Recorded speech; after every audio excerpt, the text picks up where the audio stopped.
In chess, every move determines your position. Every decision shapes your future. But what if the board was real estate? What if the pieces were millions of dollars? Watch as Mackenzie B. Hall transforms chess principles into real Las Vegas development projects. This isn't theory. This is live strategy in action. Subscribe now and learn the rules before you pay for them later. Hello everybody, my name is Mackenzie Hall.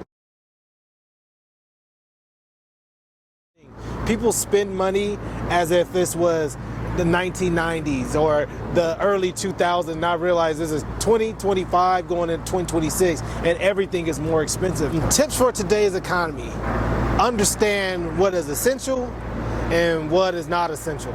A lot of people, we buy stuff just because we want to be consumers, and sometimes we're not necessarily producing what we need to grow ourselves for the future. And because everything is so expensive now, food, groceries, eggs. One of the biggest neighborhood wealth tactics that I would tell people to do: watch how you're spending on how much you go out. Maybe you don't go out every single weekend. Maybe it's every other weekend. Maybe you put a budget aside. Maybe you put a situation where you're like, you know what, I'm gonna put $5 to aside every single paycheck, and on that end of the month, that's when I'm gonna plan on doing something fun for myself. Take the time and really spread out what you spend on going out. You'll see how much dollars you can save by, just taking a little time here, taking a little time here, and growing your wealth mentally.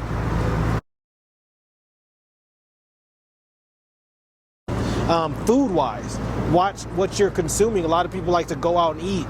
That is the worst thing that you can do in a bad economy, is just go out and spend money on restaurants and the McDonald's and all that.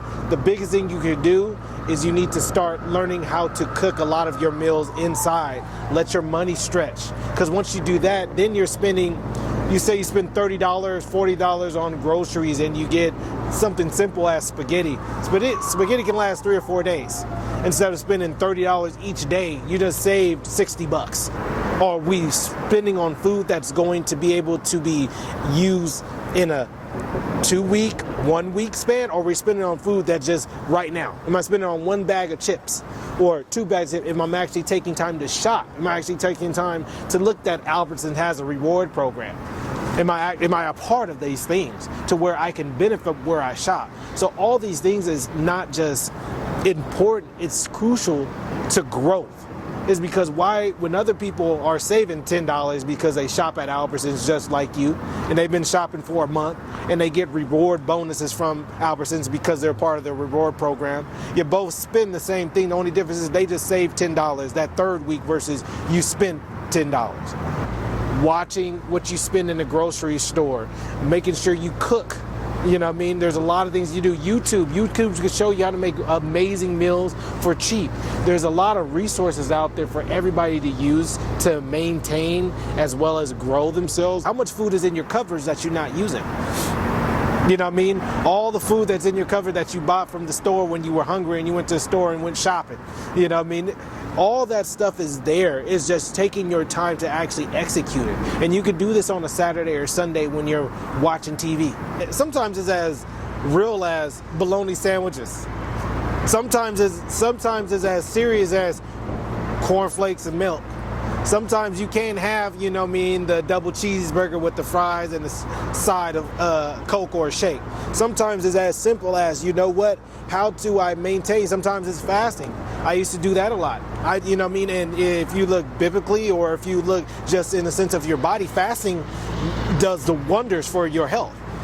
Sometimes it's eating 1 meal in a day in 24 hours. Not necessarily that I stress people to do that, but if you're trying to do health and wealth, if you know about fasting, if you read about it, if you just learn about it, that, fasting 24, 38 hours does so much to your metabolic system, does so great for your gut and your health and being regular. It's insane. So it's these things where if you educate yourself on something as little as fasting, you can see that you can save money in a day just by, I'm going to fast today. I'm just going to have water.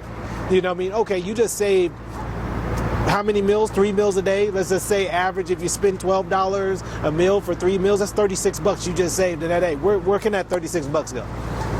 You know what I mean? You have to drive somewhere to go get that meal. How much gas did you save from driving multiple places? So there's these things that you can do. If you're a person that has kids are not about to fast. They're not about to do that, you know what I mean?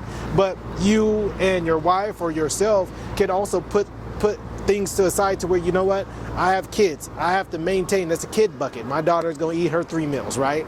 But you know, do I need to have 3 meals a day? You know what I mean? I can fast. I can still put money away for myself, whether that's, you know what I mean, like, oh, we didn't use this much food, you know what I mean, so they can eat tomorrow and the next day and the next day. Either way, you're saving. Instead of just sitting there watching the game, how about you break out your budget and say, you know, we spend money on this. And then from there, you evolve that budget. So it's all about maintaining your revenue by spending smartly. Don't spend just because you want to spend. Spend based off of what you're trying to do for the future. If you're trying to grow for the future, you need to start putting away money and finding money that you can put away to grow.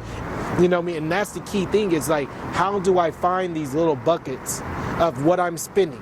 And that's why you should always have an Excel sheet, a piece of paper and pencil, and say, I spend my money on this. I spend my money on rent or mortgage. I spend my money on my car, insurance. I spend my money on gas. I spend my money on food expenses. How much food do you really buy? Finding out where can you put $1 away, and then find out where can you put $2 away. And every bucket that you spend money on, whether it's going out, whether it's shopping, whether it's gas, everything like that comes from those buckets. If you're going out, you got to drive.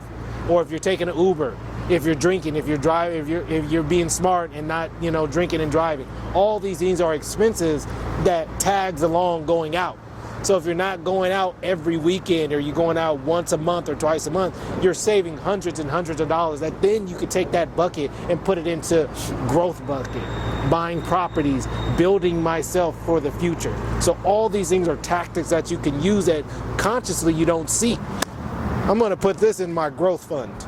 So eventually I want to buy my own property. So I have to take what I have now, the money that I have now, and I have to find a way to make it stretch. And I have to find, on top of making it stretch, I have to then pull my dollars and cents from that to put in different buckets to save.